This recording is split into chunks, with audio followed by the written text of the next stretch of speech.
శ్రీమాత్రే నమః. ఇప్పుడు 5 మంచి మాటలు. నిన్న మనం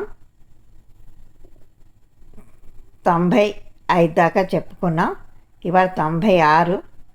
మనం ఎంత ప్రశాంతంగా ఉంటే మన పని అంత ఉత్తమంగా ఉంటుంది.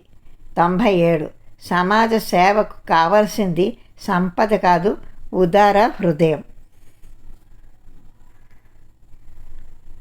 98 మహాత్ములు ఒక్క నిమిషమైనను వ్యర్థముగా గడపరు. 99 మహాత్ముల స్ఫూర్తిని పొందినవారు గొప్పగా ఆలోచిస్తారు, త్యాగాలు చేస్తారు, అద్భుతాలు సృష్టిస్తారు.